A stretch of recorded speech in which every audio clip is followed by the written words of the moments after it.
Okay, next movie. And our next film is Home Alone 3. Boy, has this franchise ever run out of gas. Even the star, Macaulay Culkin, is gone. But if his cute little self were in this picture, it wouldn't have made any difference. Home Alone 3 is a stupid slapstick piece of juvenilia as a suburban Chicago kid is home alone, defending himself against constant attack by 4 thugs trying to recover a stolen Air Force computer chip that has mistakenly wound up in his possession. The crooks suffer more blows to the head than a bad heavyweight fighter. And that goes on and on to the point of nausea. If this movie had a theme song, it would be Dumbbells Keep Falling on My Head. The story makes no sense. I feel for every family that's going to be suckered into seeing Home Alone 3. Now, this is going to astound you, but I'm giving the movie thumbs up. It does astound me. Are you okay? Better than you were the day that you liked Starship Troopers. Okay. Oh, no. I'll tell you why I was like the exciting. movie. This movie empowers little kids. This is the one where they finally got it right. I liked it better than the other two. Than the original Home Alone? Little kids love the idea that they can somehow affect the outcome, that they can have power over grown-ups. That's they the can number defend one. themselves and be smart and think about things. He hammers and in thugs this in the movie, first it's one. not as violent as the second one. The kid is charming. He really is a good little actor. And the plot is smarter than the other We completely movies. disagree. I thought the kid was generic mop top, and I thought that the Home come Alone... on, that kid? Yes. Come on. Yeah, there are only 2 kids. He's very good. Culkin's better. And the other thing is, it's the same plot as the first one, only more bumps to the head. The second, they're all the same plot. But you just said that this one empowers him more than the other one. Absolutely not true. That's the secret of the. That's why kids love these movies, because they love the fantasy that they have power. But it's overdone. Overkill here. Not for Overkill. Not for an you. 8-year-old. Okay, coming up later, Woody Allen's Deconstructing Harry.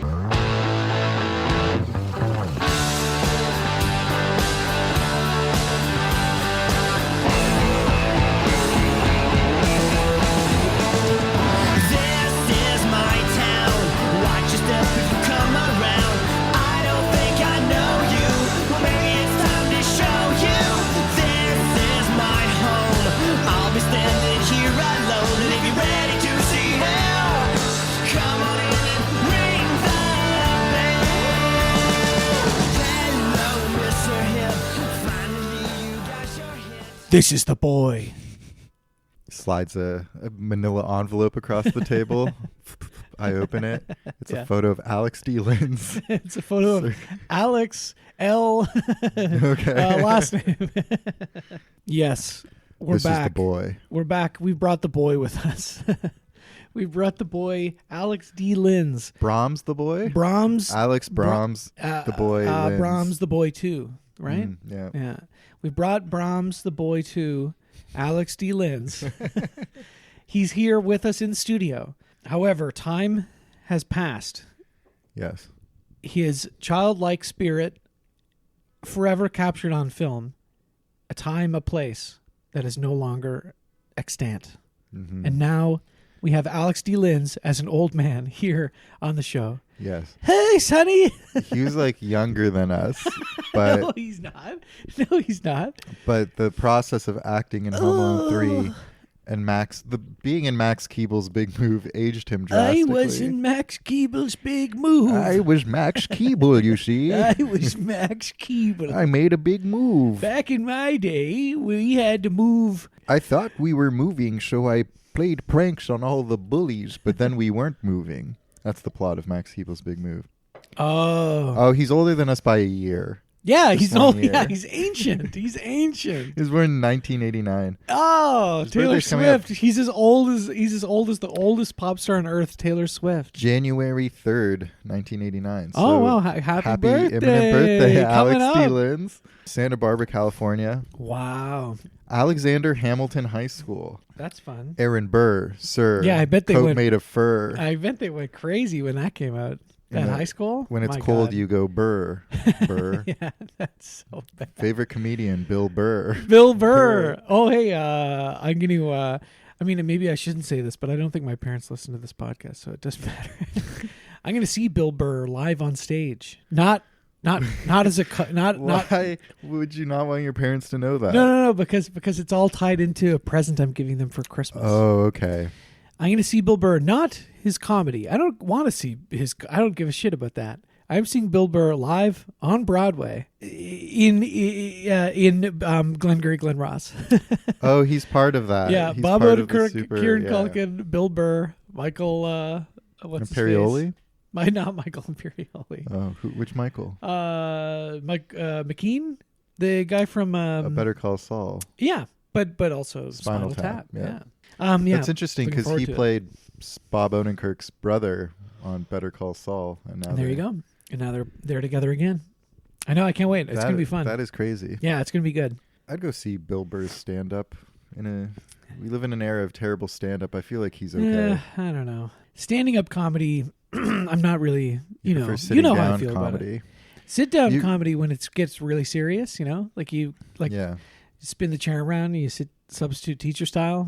Let me lay down some jokes. Yeah, you turn your hat from the askew sideways to the forward, so it's serious. So you're more relatable. Yeah, exactly.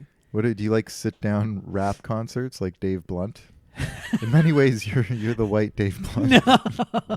Ben has a cup of lean and an oxygen tank next to him. This is how he podcasts. Hey, Chicago, you have a problem if I sit down when I podcast? No. I know who Dave Blunt is. I've seen the videos of him. I've seen the videos of him sitting and struggling to do tasks. I identify with him on many levels. However, I'm not quite where he's at in terms of having to sit down to live. And I plan not to. I plan to make changes in my life so that I can be a little bit more active than him. Because I know. I just. Well, I watch those videos and I'm like, he's got talent. He's got talent, yeah. But he's definitely probably got some health issues too. Well, yeah, you should probably put down the cup. I don't think his promethazine addiction is helping. No, probably not healthy. Probably not healthy for anybody. Not healthy for a lean man. Like you know what I mean? L-E. Like a svelte person who svelte. also happens to enjoy lean. Yeah. Yeah. Lean for the lean. Should we get into lean? Sure, I would love to. Honestly, I think that would be really great because I'm too scared to do other types of opiate drugs. Lean seems like just a nice little drink. Lean seems cool. Yeah, it looks like it's tasty. Yeah, I think that's great. And then you crank out immaculate rap music. Yeah, you've had codeine before, have you? Oh yeah, I've had morphine. Yeah, it's good, right? It's incredible. Yeah, it makes you feel like you're enveloped by a warm pink Makes cloud. you feel like I'm freaking Daniel Craig and Queer over here. Okay. Good movie. 2 tickets for Queer. Hey, can we get 2 tickets to Queer here? Hey, buddy, you want to go see a movie with me? I got a movie for you. I got a movie for you. Queer. You fucking. I already said the name of the movie. Hey, Boo Boo, I got your favorite movie. I got a movie they made just for you. It's called Queer. Yeah, I got a Blu-ray copy of Queer for you, gay ass. Yeah. Merry Christmas. It's a 4K ultra high definition disc of Queer. This is the idea, of course, is the Boston accent is funny. Yep. The way they say queer, like in The Departed, right? When he's like firefighters, a bunch of queers. Always made me laugh. And then, of course, there's the Daniel Craig, Luca Guadagnino movie, Queer. Written by Justin Kuritsky. Justin K. Justin K. JK. And of course, William S. Burroughs. R.I.P. And and I think Boston it is a really underrated movie for cinephiles. City.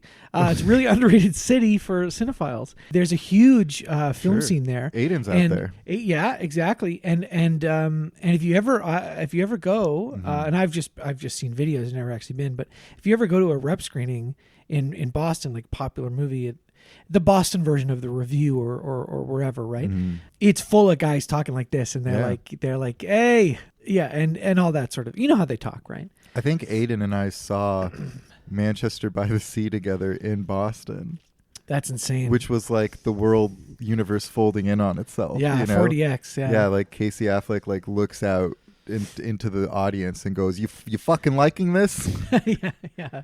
Anyway, of course, we imagine a highly hilarious comedy situation where two Boston cinephiles ask for tickets to Queer, but normally they would call the ticket ripper Queer, but they can't because it's the name of the movie, so they struggle. They don't know what to say. It causes problems with their own ingrained homophobia. Yeah, like they don't know how to ask for 2 tickets to Queer. So, and then make a homophobic remark. 2 tickets to queer, you fucking homo. Yeah, 2 tickets to queer, you homo. 2 tickets to queer, no homo, please.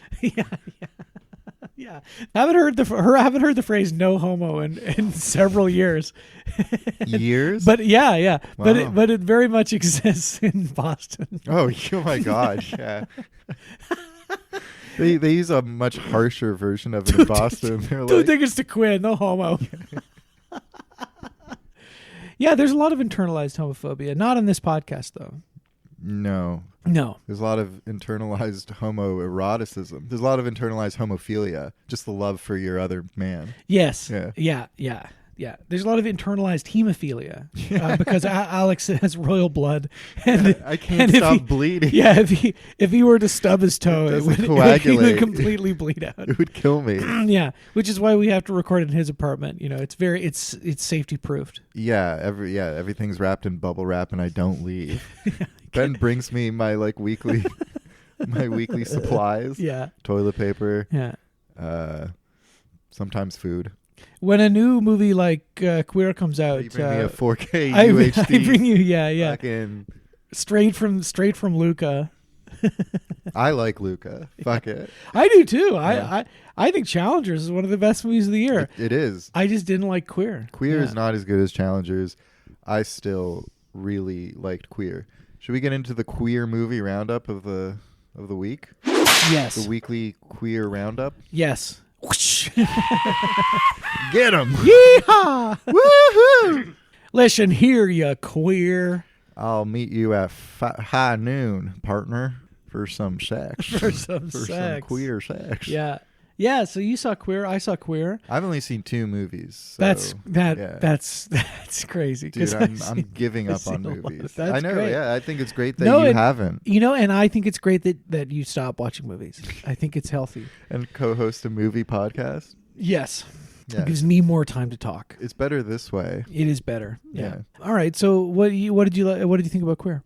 I liked Queer a lot. I feel like I was genetically predisposed to like Queer. I had William. Wait, what do you mean?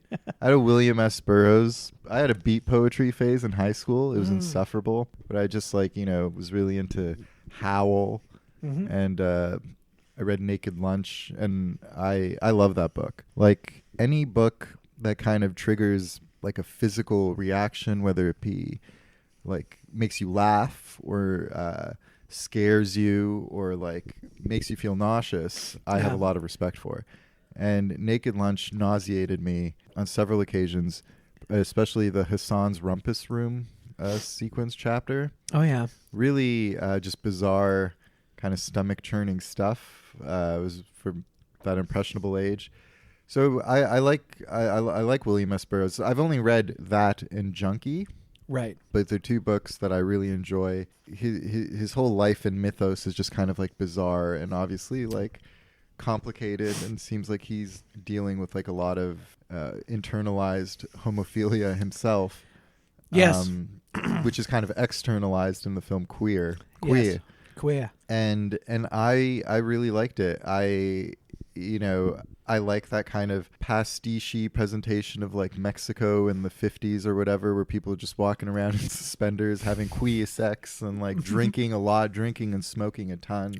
Yeah. And then it really gave me heartburn. Yeah. And it's kind of like an inverse, bizarro, corrupted world version of Call Me By Your Name, where like it's an older William Lee analog for William S. Burroughs, who just kind of becomes obsessed with, I think his name's Eugene. Yeah. Character named Eugene, played by Drew Starkey, Ringo Starr's son. What? No, I just know that Ringo Starr's real last name is Starkey. But what if maybe he is. Maybe he is. Maybe he's heir to the Starkey dynasty. Peace and love, man. And no more letters. Yeah, Drew Starkey already. He's famous enough that he's hit the no more letters phase. Yeah. Yeah. So I just had a really good time while I was watching it. There were 4 walkouts at my screening. Oh yeah. Why? What do you mean? Like old people maybe, or they didn't like seem that old, and it was at TIFF. So like I don't know if anyone going to like a movie at TIFF would walk out because of like objectionable content or anything, like drugs, queer sex. Yeah, maybe they're from Boston. Maybe they're tourists from New England. They were all wearing like Patriots jerseys. But I know it was Peter Griffin, his friend Joe, his friend Cleveland, his friend Quagmire. I know some people have kind of like, levied the accusation that it's boring. But I was never really bored. I was pretty engaged. It's definitely not boring. I was engaged throughout the whole thing, and I just had a really good time. I'm really growing to like Justin K as a writer. Yeah, and I think the K stands for queer. Yeah, KWEEA, queer. AH, yeah, queer. I think it's really funny that he's married to Celine Song, and that's just a total step up from our friend of the pod, Sam. Yes. So just to be queer, to be clear. Let me be clear. Our friend of the show, our friend we went to university with, who is past and future guest, used to date Celine Song, the accomplished writer-director of Past Lives, and soon to be many more movies, and partner of Justin Koritsky's, who wrote Koritsky's? That's how it's pronounced? I think so. Okay. I'm going to stick with K. Justin K, who wrote Challengers and now Queer. Yeah, it seems to have an ongoing professional collaboration with Luca Guadagnino. Yeah. And I'm here for it. I think they made 2 great movies in 2024. Excited to see what they do next. Yeah. I think it's cool that we know the someone involved in that dynamic. We are 2 degrees of separation from Justin K. Yeah, we could probably get him on the phone. That'd be freaking crazy. Get him on the pod. Yeah. He just reams out Sam for like an hour. He's like, that fucking no like, good fucking. Yeah, that's what he talks to. Yeah. Yeah. So I saw Queer yesterday with friend of the show, producer of the show, future guest Nico, which was nice. We had a nice time.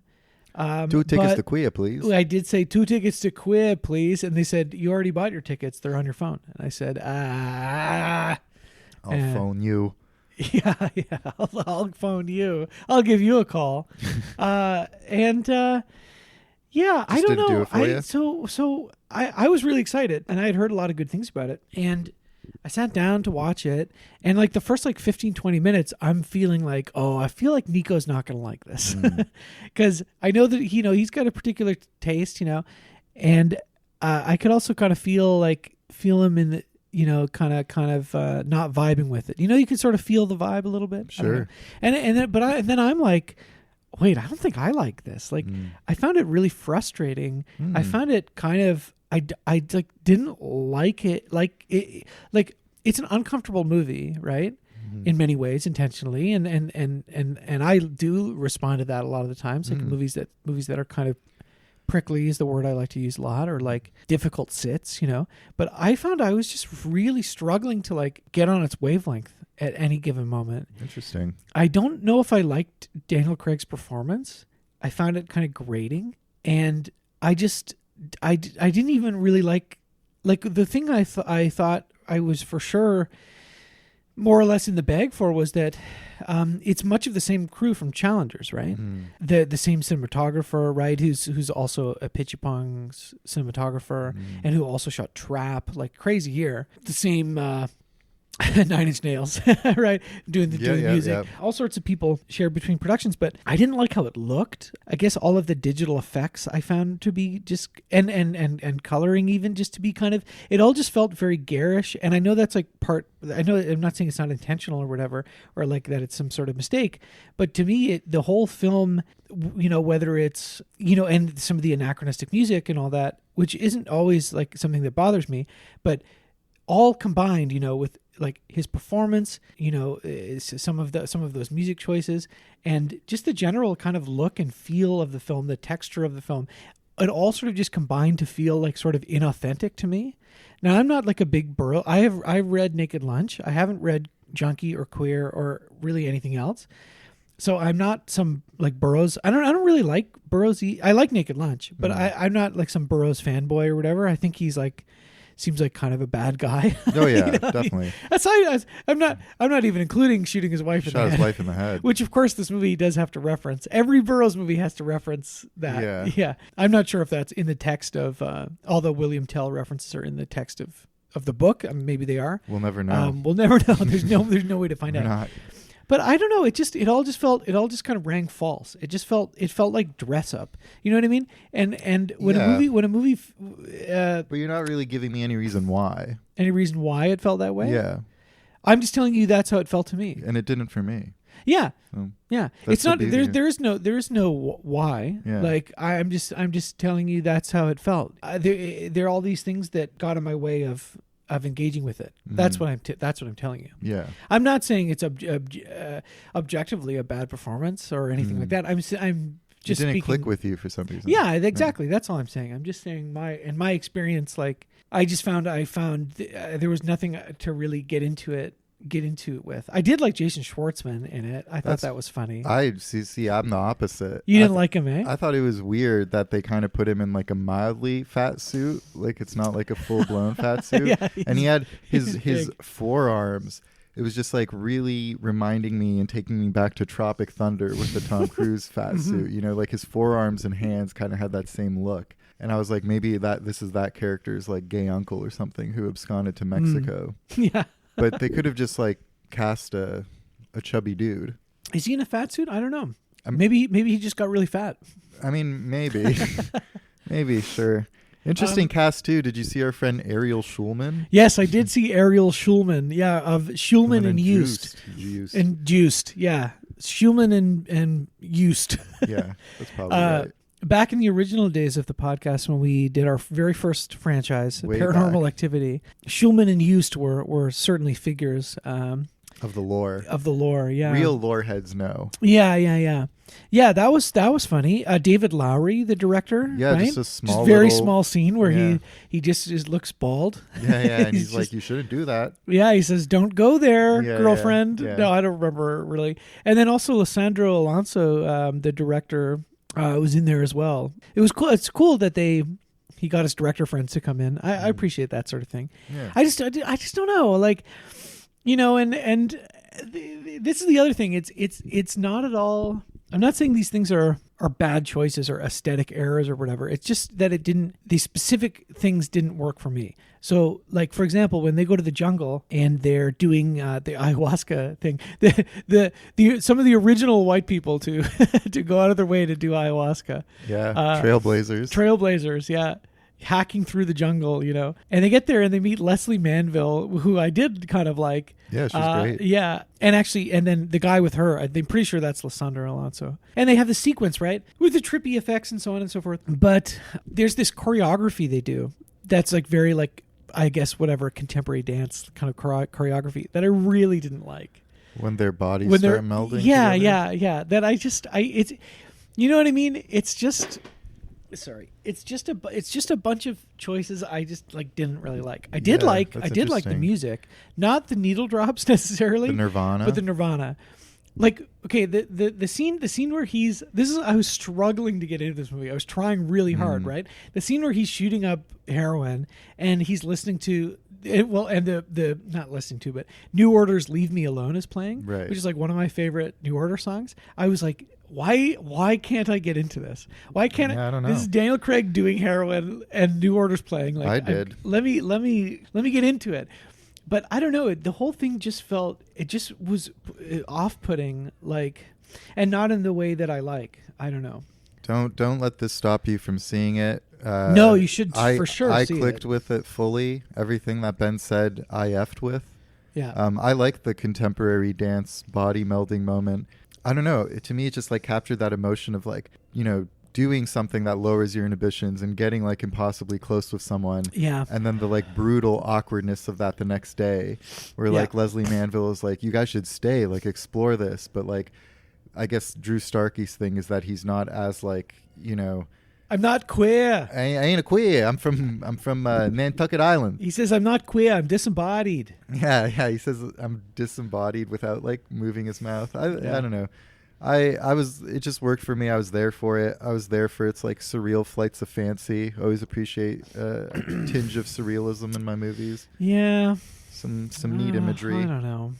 There was some stuff that almost reminded me like we were like Lynchian, or like we were in a Magritte painting, you know, when Yes. he's in the hallway with like the big eyeball kind of like out the window. Yeah. Yeah, I don't know. I get it. Like it won't work for some people. It'll work for others. And I just want to make a safe space for the people that it does work for.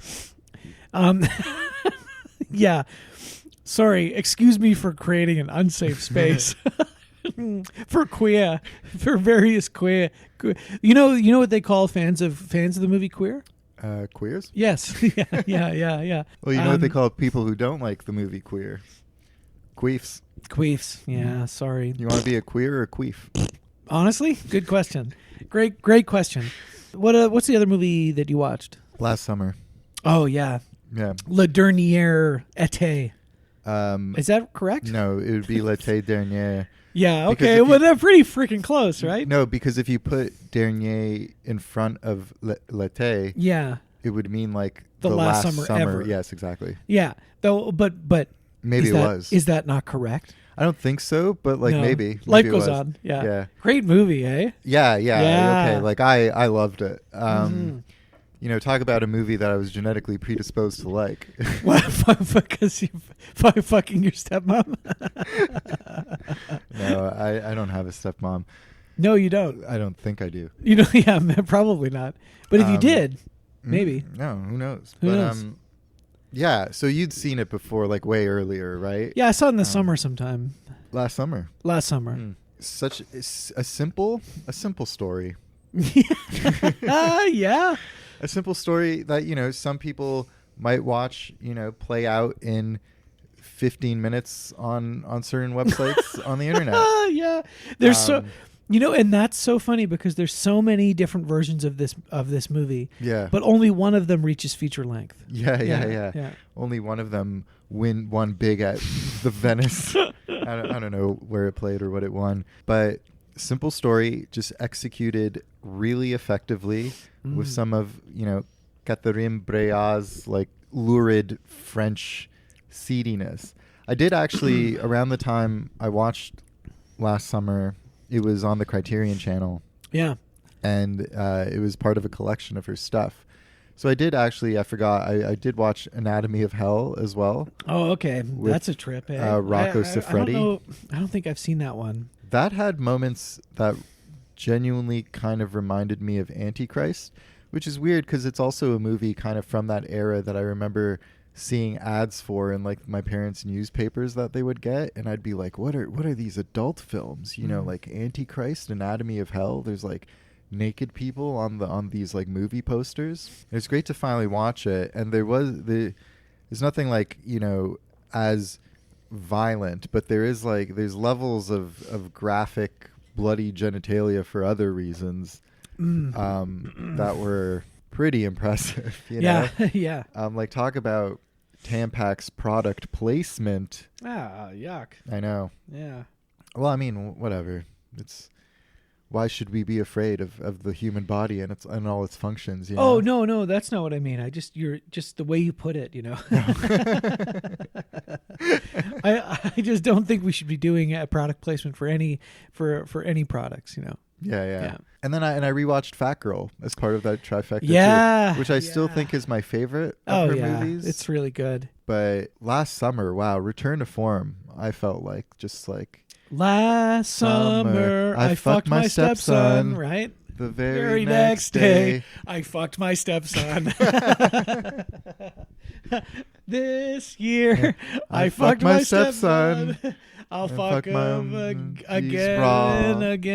I don't know, whatever. You know, we got it. We did a good job the first couple of times. Yeah, we're both in agreement. Last Summer, also not going to be everyone's cup of tea, but if you get on its wavelength, fun time. Yeah, one of the best performances of the year for sure. The woman? Yeah, she was incredible. Don't remember her name. Me neither. There's no way for us to find out. Great story about, you know, overwhelming desire, passion, manipulation, just quintessential French film. I agree. I agree. I saw lots of movies, new and old, but I'm going to save them for we're recording a couple of different episodes today, so I might save them for a little while. Lucky us. I'm going to tell you just a couple here of older ones I watched. The McPherson Tape, which is an old found footage movie from the 80s, like Alien Invasion. Not particularly good, but definitely one of the first found footage, like pre-Blair Witch, pre The Last Broadcast, Okay. I did also watch The Last Broadcast, which is kind of came out right around the Blair Witch, right before, which is, it's a really good, actually McPherson Tape, Last Broadcast, Blair Witch, if you want to do an interesting kind of triple feature or whatever, because you can see the stepping stones, the building blocks, what works, what doesn't. Oh, cool. The Last Broadcast, as a fake documentary, you can really see where something like Blair Witch is so much more successful. And part of that is I don't just mean aesthetically, Blair Witch had more, by the time that it got bought, right? And I'm sure they put more money into some of the post-production elements of it, but it's not even just that. It's the choices that the filmmakers made, There's some interesting stuff in it for sure, and found footage is a genre I really like. Even the really crappy stuff. Yeah, I know you do. I know you do. I know you are. But what am I? Sorry, I didn't mean to say it. I know you do. Yeah, Shut up. I didn't know that was that known of a trait of mine. Oh, we talked about it. I know you like Lake Mungo. Hey, that's a faux documentary. That's a mockumentary. Oh yeah, but it's sort of found footagey, right? I guess they find her footage at the end. They find her footage. Yeah. The last of the Czech New Wave movies I was watching, Right. Diamonds of the Night. Okay. Really good. One of the best. That a movie from the early 60s has such a modern sort of style to it. Does it star Lou Diamond Phillips? It does not star Lou Diamond Phillips. It stars the Czechoslovak version of Lou Diamond Phillips. This is I guess a chase movie, just these two Jewish boys who jumped off a train taking them to the concentration camps and running through the woods, getting chased by this group of older men, I guess whoever collaborators, whoever they are, and it's all just this chase with this very lyrical, I guess, kind of there's a bit of a Terrence Malick sort of vibe, and all of the editing is all this non-linear stuff, and all these and it'll cut between something and something else that's a dream, or maybe it's not, or or even, for example, you'll just see little what am I trying to say, paths the film could take, there's a scene where they run into this homestead, and this guy finds this woman there who's doing her work, making bread and all this. And you see her give him a slice of bread. You see him kill her. You see him try to assault her. You see all these different parallel sliding doors moments. Yeah. And yeah, it's just a really incredible movie. And it's short too. It's an hour and 15 minutes or something. A really impressive, visually impressive movie too. You should watch it. I watched The 13th Floor from 1999, or maybe 98. It's the other Matrix style-y movie. It's also Rainer Werner Fassbinder adapted that same novel for World on a Wire. So it's it's about the world being a simulation or whatever. Okay. But it's just funny, you compare it to something obviously it's a lower rent, much cheaper version of something like The Matrix, but it's just funny to compare the two and see which one is cool and kind of timeless in its way, even though The Matrix is a movie that feels very much of that kind of dawn of the millennium. And you watch something like this, which is this is really 90s TV movie almost. Okay. But it's fun. There's some fun stuff. There's a fun twist, how many simulations are there? That sort of stuff, What's this movie called The again? 13th Floor. Did this play at The Review not long ago? Oh, it might have, yeah. It might have. The kind of famous scene is he's driving and driving and driving until he reaches the edge of the simulation, and then it's all, green wire pattern, Oh, cool. That's the big image. I think it played at The Review, and I was curious about it as this Yeah. proto-alt Matrix. And then lastly, I mean, this is so long ago, but had to check in with my friend Woody Allen. Oh God! And I watched Manhattan Murder Mystery, which is of the when you look at the list of the Woody Allens you have to see still, and it's like, wow, most of these are the bad ones. Most of these are ones I didn't see for a reason. It's However, a good thing you watched it. well, there's a lot of there's still some good ones. There's some good and even some great ones left. And I would say this is one of the good ones left. I had left. I enjoyed it. It was funny. Even, but it's also as with any Woody Allen movie, you watch it and you're like, where am I placing this in his personal life chronology? And the thing that's fascinating about Manhattan Murder Mystery is that this is like the movie he made after like the whole Mia Farrow discovery of his affair and all of this tabloid stuff came out. And you're like, he's just making this like, I'm just a little guy movie. I don't know, whatever. Fucking yeah. It's You such love a it. fucking You loser. can't stop. I love watching his. You're of course addicted to Woody. I'm not addicted. I do like watching his movies, and I think it's just interesting to place them in in the timeline. That's all. That's all. Place it in the timeline. Yeah, the Woody timeline. Oh boy. Oh, Well, let's get into the movie of the hour. yeah. It's Home Alone 3. Do you remember when we were both like underwhelmed by Home Alone 2 and thought it was kind of bad? And I was like, maybe 3 will be better. Yeah. It's not. No, It's not. it's not better.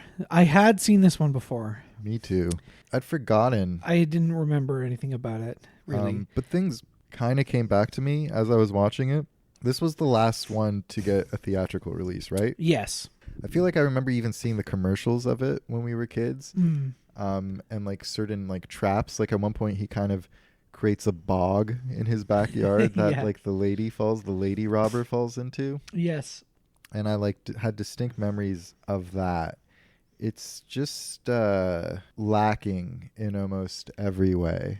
Yeah, I guess so. 1997. It's still written by John Hughes. It's directed by, I guess, Raja Gosnell.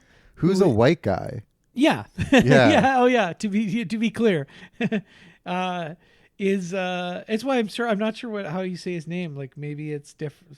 He was named after like an Indian musician or something that his dad was into or something like that. Cool. But he's just a total white guy, but his first name is Raja.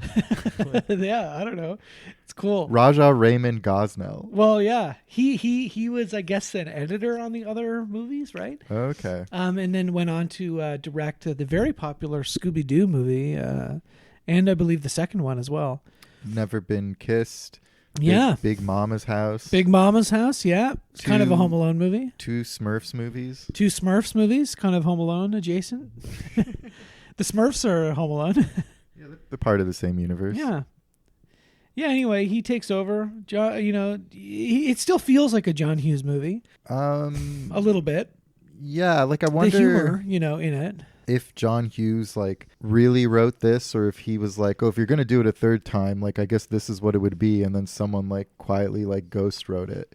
Because like the jokes are just, they don't really feel like John Hughes like jokes, they're a lot lazier. Yeah, I don't know. For someone who wrote like as many well-received comedies as John Hughes did, the whole like the dad forgot to put on his pants just doesn't really feel. Well, I don't know about that. He wrote a lot of bad stuff, right? Like, he wrote stuff where people's pants fall down. Okay, fair enough. You look at the stuff he wrote a lot of, like, especially around this time too, like Baby's Day Out, Dennis the Menace, Miracle on 34th Street remake. Maybe he lost it. Flubber. Yeah, like Just Visiting. Maybe He's he got a lot lost of his sauce. He's got a lot of bullshit on there. Yeah, I didn't realize he wrote all those. Yeah. He had been going senile. The basic plot of this is they're like, okay, what's the secret recipe here? It can't just be burglars again. It's top secret spies who are stealing a microchip from the U.S. Navy. Who is it? Or Army? Whatever. They're stealing a microchip from the United States military to give to North Korea? I think so. China? Yeah. I don't know. There's a vague kind of like, Listen, yeah. I did think it was really funny that this movie opens with like the Home Alone logo, and instantly you're transported to like a munitions factory. Yeah, That That was a very funny like intro. Yeah. And yeah, there's a chip that when put in a missile will make the missile more deadly somehow. Yeah. It makes it bypass like missile defense systems. Right. Yes. Yeah. And to smuggle the chip, there's a scene where they get the chip at the beginning, and there was a moment where like the four kind of main baddies, this film's version of the Wet Bandits, but they're like let's call them the Missile Men. They are procuring the chip from some nebbish kind of munitions plant worker, and they're like, "You got the goods," and he like hands them the briefcase, and he's like, we're all good or whatever. They do the deal. And there was a moment where I actually thought they were going to like shoot him or something like that, which would have been the most extreme kind of form of violence in one of these movies yet. Yeah, they don't ever kill anybody, right? No, they didn't shoot him, but with that like weird munitions factory North Korea like opening, I was like, is this movie going to go there? I kind of wish it did. Yeah, I wish this movie had been bloodier, had real world consequences for international espionage. But they smuggle the chip out in a race car, and at the airport there's a bag mix-up where it ends up becoming like a present to this kid, played by Alex D. Linz. The character's name is Alex. Yeah. Great choice of names and the name of the actor. Strong name. Masculine name. Yes, I agree. And so then, the twist is they know the rough like neighborhood that the car is in, but they don't know the exact house. Yeah. So for a while they're like scouting the whole neighborhood, and Alex gets chicken pox. It's not that his family abandons him over the holiday break. He's homesick and alone. Yeah.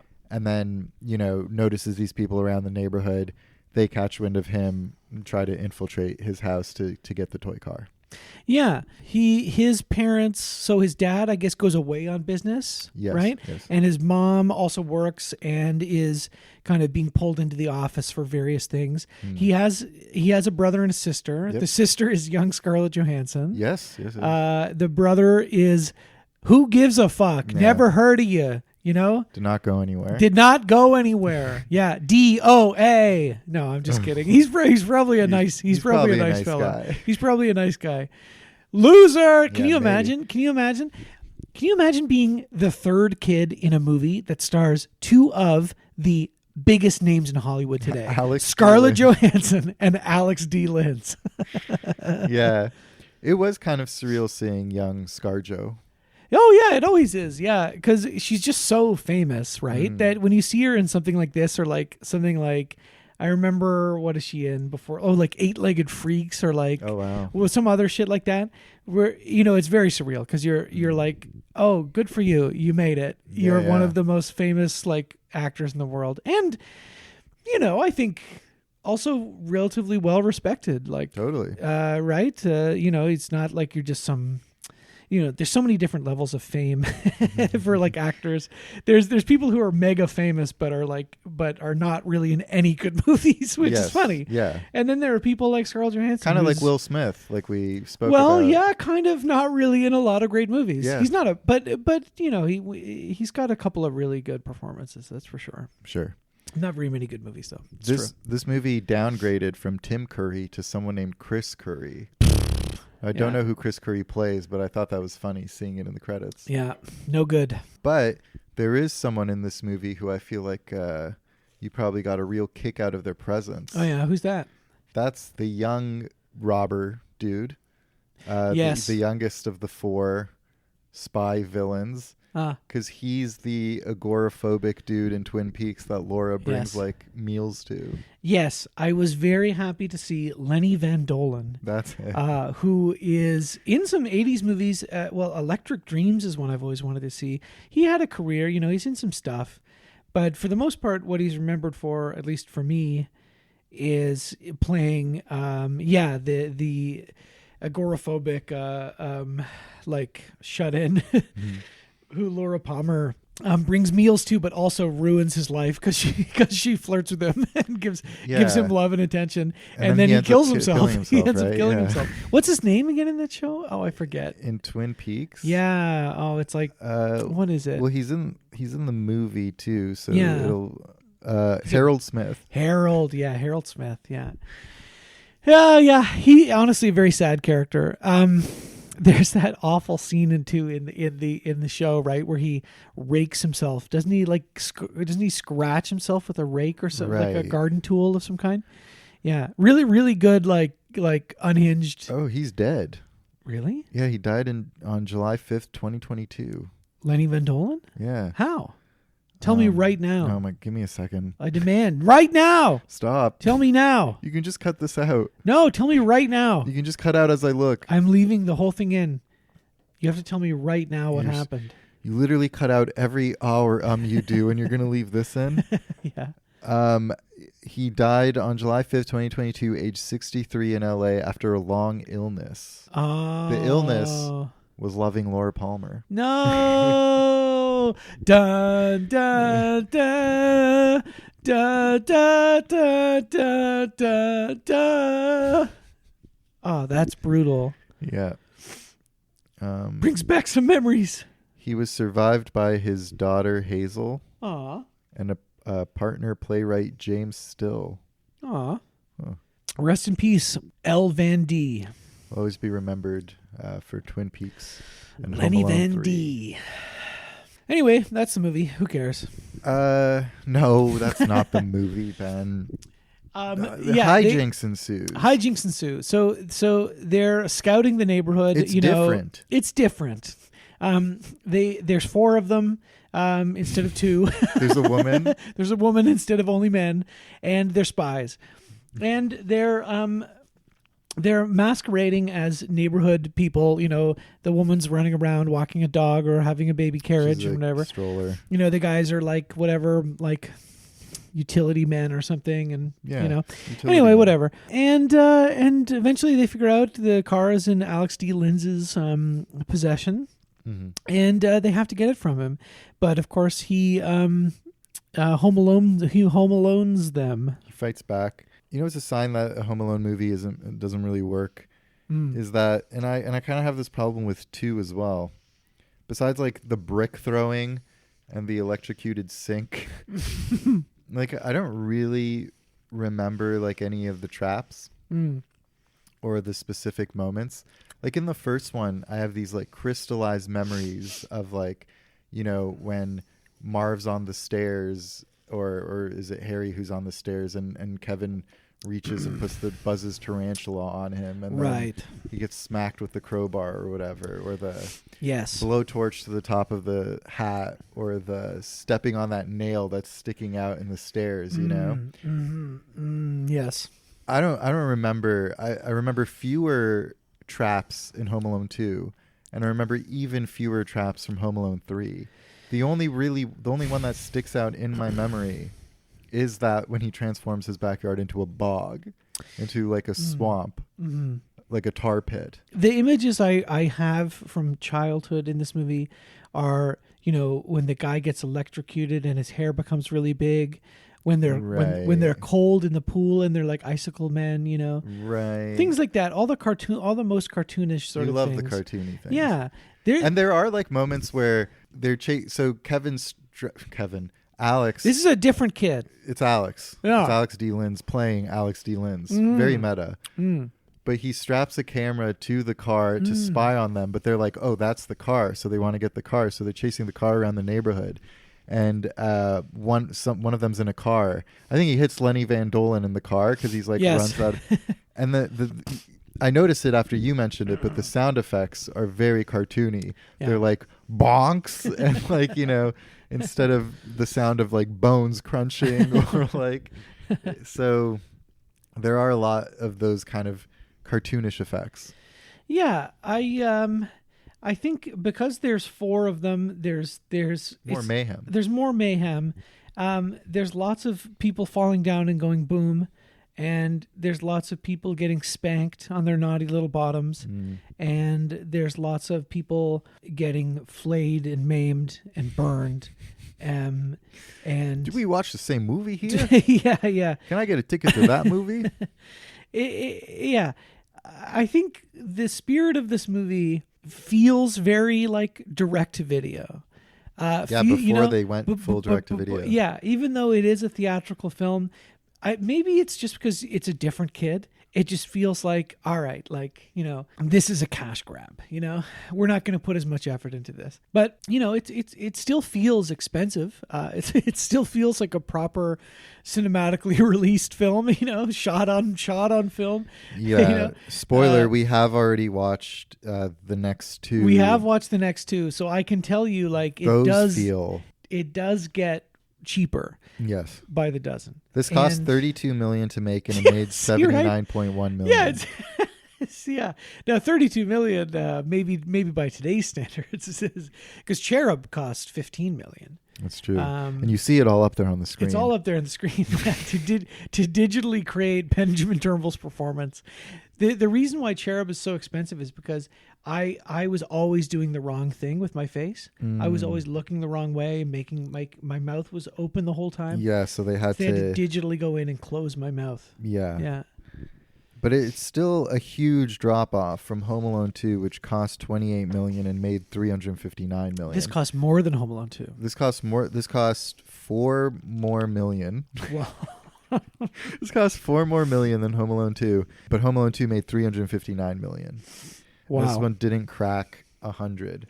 So that's interesting, because I feel like this is an opportunity for us to kind of talk about the business of filmmaking and franchise business. Yes. Right? Because let's be real. You're the business guy. Hey, Benny Business over here. Benny Business is dead. I'm pissed only on his grave. I'm only in hospitality now. Because, let's be real, there's not a lot to talk about these films from like an artistic standpoint, really. No. But we have this like giant blockbuster, amazing gangbusters franchise, and obviously they have to shift gears when Macaulay Culkin ages out, ages out at like 12. This is the boy. Yeah, yeah.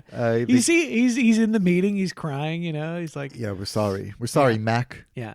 Listen, we You're can't, out. Yeah, we can't do the aftershave gag anymore once you got to actually shave. Yeah, it doesn't hit the same. Mac, you got 5 o'clock shadow. They have to shift gears. They pivot. They find these like really silly ways to switch the formula up a bit. Like, it's not just one night. It's like over a series of days. And then the big showdown takes place during a snowstorm, but in the middle of the day. Which I thought it was funny that they... his elderly neighbor is like an old woman, and she's meant to check in on him, so they like tie her to a chair in a garage and then leave the door open like they're gonna freeze her to death. Like, that's crazy. Yeah. But they do this, they make this movie, it's still theatrical, and it still makes money. Like, it doubles its budget. It probably turned a profit. And most importantly, it launched the career of the number one actor of our generation, Alex D. Linz. Max Number Keeble. 2, Scarlett Johansson. ScarJo. Yeah. So I'm like, you're an executive at New Line Cinema or whatever. I am. And you take a look at these numbers, and you're like, so there's obviously infinite kind of like goodwill, or like, the formula still works to an extent, but not in its former glory. We pivot to direct to video. Yes. Yeah. Yes. And as we'll talk about next week, we're going to go back to the McAllister family. Yeah. Regardless of how little sense it makes. Yeah, really weird that they felt like the McAllisters are vital to Home Alone, because this movie proves that they're not. No, this happens. The Pruitts. Yeah. Now, if we make it a little too logical-minded, cinema sinsy, this movie takes place, of course, in the same universe, because the villains of the film, the big bad, of course, is our enemy, anonymous Asian country, and such countries do exist in the world of Home Alone 1 and 2. And we know that. And we know that because Buzz says something like, "Yeah, Kevin, you keep pissing me off. I'm going to send you to Far East Asia. Yeah, I'm going to send you to an anonymous Asian country that Yeah. has a militaristic, whatever, dictatorship. Despot. Yeah. Buzz was So that was a good one, right? That was good, right? You just glanced over him. What smooth motion Smell that it, dude. just takes the mic and just like, oh, you didn't like shift your ass and like put it next to you. It looked like you were sticking it in your crotch. Yeah. But then that smells so bad. That's so gross. That's a fucking farmer's rap fart. Yeah. That is the. Oh, what did they stick in that farmer's that's rap Tim Hortons shit? farmer's rap part. I think there was some horse shit in that farmer's rap. Yeah. That really is the farmer's rap. That's something you can't really replicate outside of the farmer's rap. Sorry, Alex. That's the funniest thing that's happened on the show. 95,000 downloads. Ben farts. Put that in the title. It's not. Yeah. It's not. It's not a sound effect. It's a real, honest to goodness fart. I promise you, it was real. That's good. It's hanging from my nostrils like stalactites. Yeah, you're frozen in the pool, like Lenny Van Dolen. Rest in peace. LVD. LVD. Yeah, so you know, it's like when we watch the Alien movies. Like, these movies are kind of interesting, at least to watch from an actual franchise point of view, to see how a studio handles a franchise and how it mutates over time, riddled with, I think with Alien as well, riddled with pretty bad decisions throughout. Yeah, I don't think there's really any horrible creative decision with this movie that really sticks out. I think the whole thing, it's diminishing returns. It's just diminishing returns. It's just not, okay, Alex D. Linz, I know we've really been gassing him up this whole time. That was just my noise. That was just my mouth. Not a real fart. But we've been gassing him up, and now he's all gassed up. And floating away. He's floating away. But, he's not as compelling as Macaulay Culkin. And neither is the script. And the script isn't as funny. The villains, despite how much we've been gassing up Lenny Van Dolen. Do it. And the others, like Oleg Krupka. The name on the tip of Hollywood's tongue. As a generic Eastern European villain. I don't mean to disrespect him. His real name, the actor's name, is Oleg Krupa, as Peter Bopr, and then Haviland Morris as Karen Pruitt. Oh, that's the mom. Who's the other? David Thornton. He's another member of the Criminals. He's funny. He's kind of got the like, I'm a sarcastic guy with the Weasley voice. Yeah. He's kind of like, oh, that's great. Thanks for telling me. He's kind of the closest to like a Daniel Stern figure. Sure. Yeah. But unfortunately, there's only one Daniel Stern, as we learn in Home Alone 4. That's so true. Yes. Oh my God. Yeah. Oh, we'll get to that. Yeah. Home Alone 4 is kind of insane. It's kind of the most crazy one there is. Yeah. Really, it is in many ways. Yeah, it's out there. Yeah. And it's only a couple years. What's it, like 4 or 5 years after this? This is 97, right? Yeah, so interestingly enough, they chose to make the pivot to direct-to-video with Home Alone 4, also known as Home Alone 4 Taking Back the House. Yeah, I guess. They're all taking back the house. Yeah, it was made in 2002 for ABC, right. So it was a TV movie. Okay, yes. So almost a year after 9/11. America has to laugh again. Yeah, it America was time. has to heal. It was time. Produced by Fox Television Studios. And you know what? I think I'm ready to talk about Home Alone 4. So Why don't we rate Home Alone 3? Yeah, let's wrap it up. You know what? One thing I'll fucking tell you: if Alex D. Linz was on those planes, it wouldn't have gone down like the way it did. Yeah. It wouldn't have gone down that way. More people would have died. Yeah, yeah, significantly more. He would have rushed the cockpit, United 93 style, but instead of crashing into a field in Pennsylvania, it would have crashed into like, I don't know, a stadium full of people. Yeah. Or like he would have flown it in a way that the plane like broke off and more debris hit other buildings. Yes. Terrible, morbid thing to talk about. Yeah. Can you believe we lived through 9/11? Isn't that crazy? We lived through 9/11 and the coronavirus pandemic. Yeah. Millennials are actually like so traumatized. We're actually like the most important generation there is. You know what I mean? We're cursed. We are. Yeah. We're the worst generation. I agree. It's like the greatest 100%. generation. We're arguably the worst. Arguably. Yeah. We didn't cause 9/11. No, we didn't have to like partake in any of this. We were just subjected to it and it ruined us. Yeah, I remember. Yeah. Well, I mean, let's get really serious and talk about 9/11 for a second.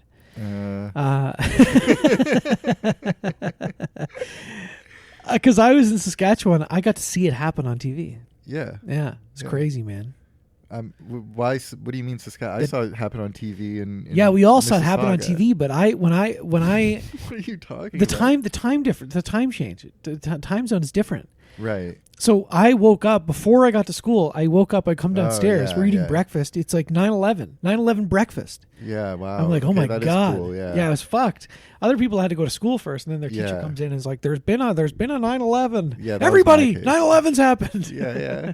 Anyway, I remember it like it was yesterday. You were sitting at home watching Monster Rancher.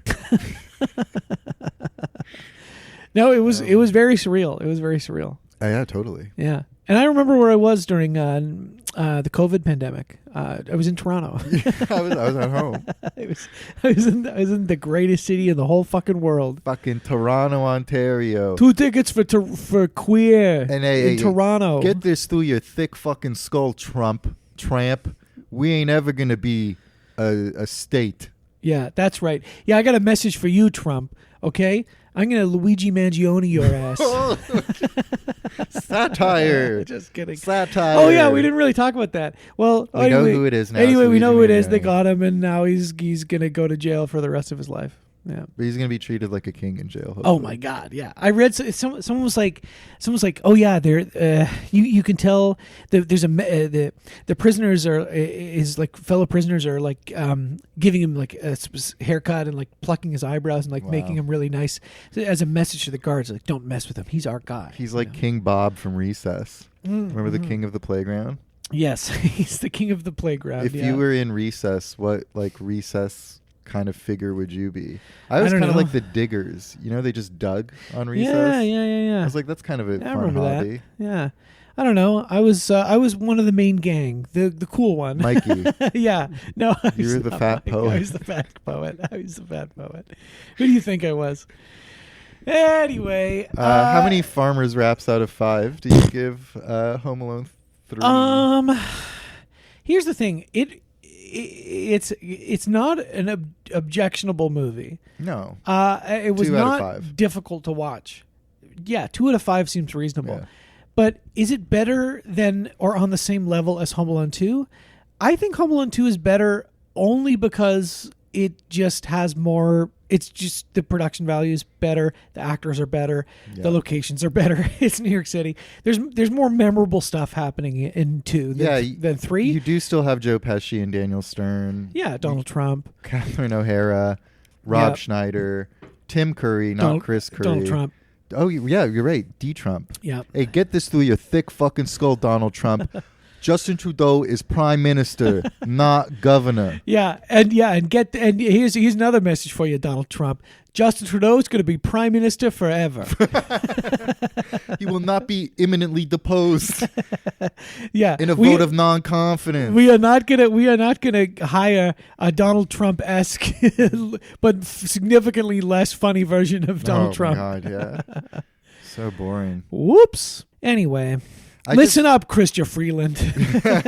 I'm going to buy your book for everybody as a stocking stuffer for Christmas. That's CH.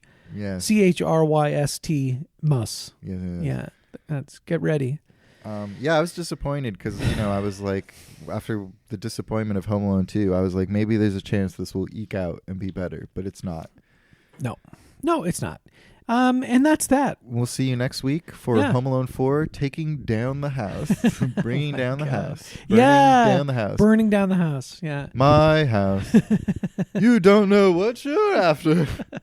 Cool, baby. Talking heads. Hey, Merry Christmas. Oh, this is going to come out right before Christmas. Episode. Yeah. Hey, Merry Christmas, everyone. Merry Christmas, yeah. Happy holidays from us to yours. Merry Rismas. Yeah, Merry Rismas. That's right. Yeah. And let me tell you, we're not going to do a Christmas bonus thing this year, but we are still giving every franchisee a Christmas bonus of a different kind. Every franchisee will wake up on Christmas morning and take a look at their crypto wallet, and they will find FranchCoins. 500 FranchCoins, which can be exchanged for 500 FranchCoins is one Hawk-Tua coin. Yes. So it's up to you. We're not telling you what to do with it, but you're going to get, every franchisee is going to get 500 FranchCoins or one Hawk-Tua coin, and you can do with that as you wish. Yes. And you can store it in your Doge crypto wallets. Yes. For that rainy crypto day. Burning down the house. Haley Welch of Hawk-Tua Girl fame abruptly left a crypto Q&A to go to bed, and a new catchphrase was born. Hey guys, I hate to interrupt you, Nick. Hello there. But anywho, I'm gonna go to bed, and I'll see you guys tomorrow. Okay. Over on TikTok, users are taking on the sound to escape messy situations, like getting out of losing a game, escaping too much TV watching time, needing to hang up a super long Discord call, and bidding a necessary farewell to your many, many screens. But anywho, I'm gonna go to bed, and I'll see you guys tomorrow.